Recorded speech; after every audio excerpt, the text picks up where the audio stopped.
Ooh. What's going on, y'all? It's your boy, that man JB, and today we have a very special video today for y'all. Um, so the reason I'm making this video today is because when people hit max level in the game, the first thing they usually wonder is, what do I do once I hit like max level? Like, what is there to do? Most people get into SWTOR for its story. So that's really what this video is today. I'm hopefully going to be able to explain everything SWTOR has to offer in the end game. Basically, once you hit level 80 or whatever the max level is, it is level 80 right now as of 7.5. But yeah, so like to give a rundown of everything you do. So starting off, with the story, you have eight original stories that you can do. Each 8 class stories. You have the bounty hunter, imperial agent, Sith warrior or Sith warrior and Sith inquisitor. Then you have the guardian, then the counselor, smuggler, and commando or trooper class. So there's 8 unique stories, and then after that you have like 4 or 5 expansions. So we have 5 or 6 major expansions. You have Rise of the Heart Cartel, which takes place in McKeb. Then you have Shadow of Revan, which usually mostly focuses on Yavin 4. And there's other places as well. I think I'm not as well. Oh, and actually, before Rise of the Hutt Cartel, you have Ilum, the Battle of Ilum.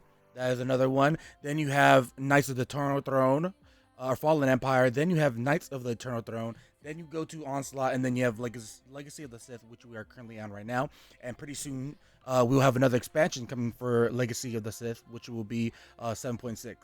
So you have all of those stories to take care of, and by the time honestly you hit Rise of the Hutt Cartel, you'll already be max level. So once you go through the story, you don't even have to do side quests. You'll hit level 80 on your own.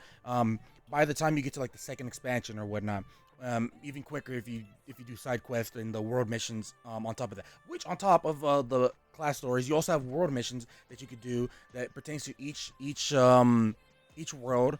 One for Imp side and the one for a Republic side. So you can do those as well. So you also have those type of stories all at once if you want to get more into the lore. And actually a quick one, if you guys ever played KOTOR, I highly recommend doing the heroics for Balmora, because it covers a lot of the beginning of KOTOR, which I'm not going to spoil for those who haven't played it. So, but I do recommend. It's called Terrasun Archives or something like that. It is for the Republic side, if I'm not mistaken. If not Republic, then Imperial. Sorry, I can't remember the name. Next, we have dailies and heroics. Daily and heroics are going to be not only just how you get gear, but it's also how you can level up. Heroics and dailies give a lot of XP. I actually have a guide of like how to fastest heroics and dailies to do, and a link or Google spread that covers all the heroics for each planet and which is the fastest. So you guys can use that. I'm not the one who made it. I can't remember where I got it from, but shout out to the person that made it. But yeah, so you have daily arena areas and heroics, which are used in the beginning or early stages to get like beefy gear, even though you're not really like to make heroics go faster and like maybe flashpoints and whatnot, which we'll talk about in a bit. Then after you're done leveling, you then use heroics to gain conquest commendations and tech frag. So you use heroics and daily arenas to get those, which you then go and use to upgrade your implants, which are basically your set bonuses, and get your tacticals and whatnot, and then use the conquest commendations to get your item level up to 340, which is the item cap for right now. So that is what you would use. That's what you would do heroics and dailies to do. So if you're trying to get your gear leveled up, I highly recommend doing those. If you're doing for solo content, if you don't really have the time, or you just want to get your gear up to 340 and that's it. Next up, we have Uprisings. Yes, I am gonna bring those up in case anyone wants to ever try them out. They are soloable, some of them. They have a story mode and veteran, and for some reason, I don't know why, but veteran mode is easier than story mode. Uprisings, it's been like that for a while. It's just because no one pays attention to it, so they don't talk about it in the forum posts. But Uprisings are quick dungeons. You can think of them as quick flashpoints. If you guys know what flashpoints are, which are just like quick 4-man teams that go in, kill enemies, and then take up some bosses, and then get out, and then you get out. The reason why many people don't play them is because they feel like the rewards are just not that worth it, that much worth it. If you're really grinding for resources, you'll just spam Hammer Station, Flashpoint, which is like the quickest Flashpoint. It's basically a raid in its own. And just do that to get your levels and whatnot. So people don't really focus on Uprisings. I think if they were to make it more leveling focused, I think that'd be a really good way to like get people to play. But for now, you don't really get a big queue. Not many people queue up for it, so you're better off. You're better off just doing queuing for flashpoints for quicker, engageable dungeons to do with other people. Next up, we have flashpoints. Flashpoints are everyone's favorite when they're getting into the game. It's a great way of gear grinding for gear, mid-level tier gear. If you're trying to get into like the everything into SWTOR. Usually, flashpoint gear is a good entry into all levels in the gear. It is blue gear. There's really no overthinking about it. If you get flashpoint gear, operation gear, daily gear, it doesn't really matter. It's the colors you're looking out for. So green gear is just heavy endurance. You don't want to focus on that because then you're very weak if you use green gear. Blue gear is a good in between. It does lose some of that power that operation or that purple gear has, but at the same time it focuses more on rating, and in general it's not that bad. In my opinion, power is like the weakest damage stat in the game. So if you're losing a little bit of power for a little bit more HP, it's pick your options or pick your poison or whatever you want to call it. So if you have blue gear, do not stress. It's perfectly fine. But last is the purple gear, which has all power, all mastery, all damage stats are heavily focused on. So flashpoints, you can do story, veteran, or master. Story mode, you'll do the story mode flashpoints throughout the story, so you don't really have to worry about doing those. But you have the option, if you press Control G, go to your activity tab, you can see all of your stories, story flashpoints by scrolling down. But yeah, you have all those, but then you can queue up also for veteran and master flashpoints. For veteran master flashpoints, you do have to be level 80, but for veterans, you can be level 10 to 80 and queue up for them. And yeah, there's usually not a bad way of a grind leveling up. So many people do that, and make sure you get your weekly. You can get your weekly for flashpoints. That way, you can get more leveling on the fleet. You go to the supplies area, and it should be one of the terminals you can go and click on, or the combat training. Section of the fleet. Usually, your best bet to find everything mission wise over there. Going back to crew skills. Or I want to big up crew skills actually before flashpoints, but it's fine. Crew skills in this game are your way of grinding for gear, like extra add-on gear, which is I say add-on, but it's kind of a necessity, especially like in like all forms of difficult content. It adds more damage, more HP, more everything. Crew skills are how you get those extra add-ons called augments. Like I said, add to your stats, and then you can also crew skills also get you your guild resources that you need to craft, and most importantly your stems, which are your buffers. Think of it like as a town buff or whatever you do in WoW that adds like to your damage or your HP or whatever. Those are what your stems do. You also have adrenalines, which are quick. Stims are your permanent buffers, and your adrenals are like your quick 15-second buffers, which you're going to do before you get into a raid and before you like at the initial start of your fight. So you have adrenals, you have stims, and you have med packs, which are your healing. You use throughout your PvE playthrough. So you have crew skills are like basically all of your all the things you use in the game are going to be crew skills, or like you obtain them through crew skills. Gear is not really obtained through crew skills. I don't know if it ever was, but it's just really like if you want good cosmetics, you also can get different gear sets if you are interested in those. You can also get crystals from your crew skills and different lightsabers and things like that. So you have 6 different crafting skills. You have armored mech, which focuses on armor, and I think it's just armor and yeah, stuff like that. Then arms tech, which focuses on blasters. This is what they were mainly first for blasters. Um, and melee weapons. Artifice focuses on basically crystals at this point, and biochem focuses on your, like I said, your adrenals, med packs, and stems. Cybertech focuses on how you get your gold augments, which is going to be later in the game.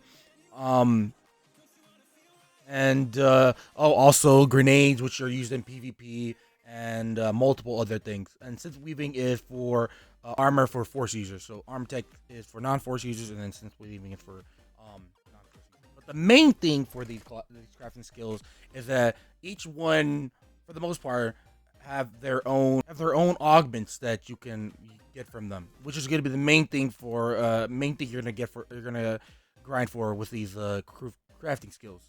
So starting off, you have arm sec, which focuses on accuracy, shield, and mastery.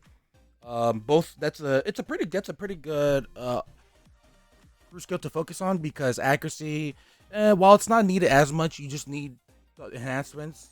Um, the mods or enhancements for it.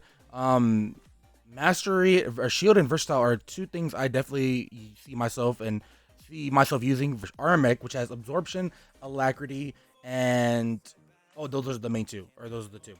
Um, those are absorption. Like I said, absorption and shield are going to be good for tank players. So some tanks need to focus heavy on absorption. Some need to focus heavy on tank or shielding.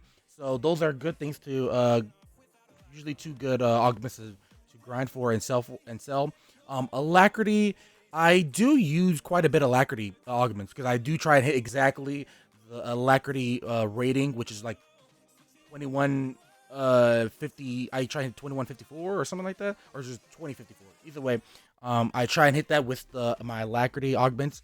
So you could, what was I gonna say? You could go for armor mech as well, though it's not a bad option. Second or third, you have Cybertech, which is going to be used to craft your CM1337, which is how you craft your gold augments. So since Cybertech is honestly probably one of the more lucrative ones on top of biochem. Biochem is not going to be mentioned in here, but I'll mention it at the end. Don't worry. Second, you have your synth weaving, which is going to be focusing on critical and redoubt. It's not as good. Critical is a porter one, no doubt, but redoubt, it focuses on defense, and defense is not a stat worth grinding for, or adding augments toward, for that matter. Artifice and biochem. There's really nothing to speak of for artifice. Maybe you could sell some stuff. Maybe it's used for guild the fleet. I'm not sure. I really haven't focused much on fleet stuff and on artifice in general.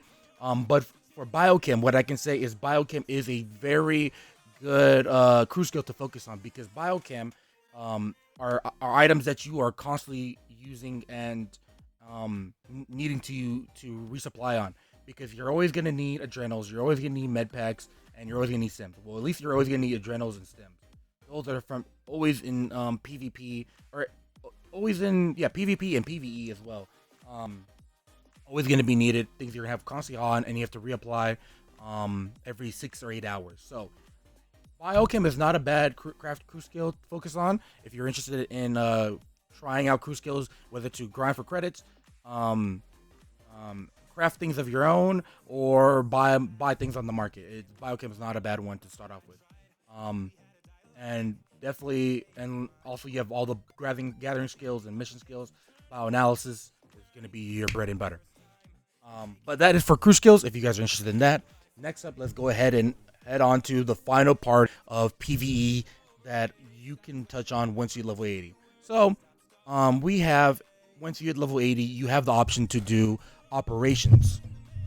Operations are not obtainable, or you're not able to do operations until you have reached max level, which is currently level 80. Operations are 8-man to 16-man grouped PvE content or raids, 344 gear. So currently there is the max cap for PvP is 336. Then for PvE, Oh, well, it's 336 purple gear, and then for PvE or for Flashpoints, it's 340 blue gear, and then for raids or operations, it is 344 purple gear. So, the way you can get purple gear is by you have doing veteran to Nim Nightmare Operation raids. Um, Nim raids have a guaranteed chance of dropping purple gear, while veteran has a 50. I'm not sure the percentage chance, but has a slight chance of dropping purple gear. I have gotten purple gear from veteran mode, so you can do it if you want to. Um, I've gotten a good amount, so it is a viable option. However, like I said, if you're interested in doing operations, so you have 17 operations to choose from. Starting from the beginning operations, you have Eternal Vault, Kraga's Palace, and Explosive Content or Explosive Conflict. Then it goes to Terror from Beyond, Scum and Villainy, Dread Fortress, and Dread Palace. Then you get the Ravengers, Tempo of Sacrifice, then God from the Machines, then Nature of Progress, and then you have R4 Anomaly, which is the newest, recently added operation. Which it's been 2 years since they added it, so hopefully there's a new one coming in. And then lastly, you have instance bosses, which are basically one-time fighting bosses. Which you have Toboro's Courtyard, Colossal Monolith, Hive of the Mountain Queen, Xenolus Second, and the Eyeless. So you have all those operations to choose from, which I think all could be ran in 8 to 16 man forms. And overall, they're fun. I like playing veteran. I like doing veteran operations. The way I join these veteran operations is so if you're in SWTOR and you're on Starforge, you would go and do /C join, and then the channel, which C join just means channel join, and then for Starforge it will be allies. For Satil Sean, it'd be Endgame, and feel free to join all three of them on all servers in case for some reason someone joins those channels on a different server. And then um for what's it called, Darth Malgus, it would be okay. For Darth Malgus, it would be C join Narwhal. I don't know the reason of it. I have zero clue. It's NARWHAL. If you need me to leave it in the description, feel free, and I can add that. I probably will add either way, but yeah. So that is the for Darth Malgus. I'm sorry, I don't really know the rest. I don't really know what the channels are for Tulak Cord or Leviathan or Shea Vizsla. I haven't really played much on those servers, and even if I were to, I really wouldn't be playing PvE because, like I said, I'm a big PvP here. So hopefully I can. If someone is free to let me know in the comments what the operation joins or like the PvE channels are, or Leviathan, Tulak Cord, and Shea Vizsla, feel free to let them post them down in the comments. But those are like usually channels you use to like get any of those PvE operation or PvE groups going, or even PvP at times. So feel free to like always type in those chats, and there because people are always typing in them, wanting to do content with other people. But yeah, I usually use those channels and join those to get some raids going on. I like doing veteran. Veterans are fun for me because usually those are the ones that test out your damage and see if you can know how to survive in some of these operations. Usually, I like those ones. Nims are ones where you got to follow the mechanics to a T. So watch out if you do play those, and if you want the challenge, feel free. That is what Nightmare operations are supposed to be. They're supposed to be a fun challenge. So yeah, I'm glad that they're still somewhat challenging for some folks, even now. But yeah, that is everything that you have to offer in Star Wars: Old Republic once you get level 80. There's also grinding for gear, or not gear, grinding different cosmetics. Like I've posted before, I have plenty of fashion, I say contests in a way, but like fashion shows where I show off people's fashions and fashions of my own. There's fashioning in this game. There's companion interactions, talking to your companions. There's recently added a date night, So if you're interested in like your companion, and getting to have more conversations with them, if you romance one of your companions, be sure to check if yours is listed, and probably more to be added soon. So watch out for those. And yeah, there's so much to do in Star Wars. There's role playing if you're into that. There is joining guilds and like I said, getting into PvE content. You don't even have to join channels. You can join your own part of the guild, different people's guilds. Join the discords of that. There's usually plenty of PvE streamers and content creators. The most known, SWTOR. There's Ronin. That there is Trap Legacy. He's another well-known PvEer, and plenty more as well. So you guys be sure to check those guys if you're interested in like watching what there is to do in the end game of SWTOR, Star Wars: The Republic. And yeah, hopefully this video was informative. And now be sure to watch out for part 2 if you guys are interested for the PvP part of what there is to do in SWTOR PvP or SWTOR Star Wars: Old Republic once you hit level 80. But anyways, though, that's gonna be it for me today. Hopefully, you guys enjoyed the video and what I had to show for what there is in Endgame, SWTOR Endgame. And yeah, can't wait to see y'all in the next video. Take care, y'all. Peace.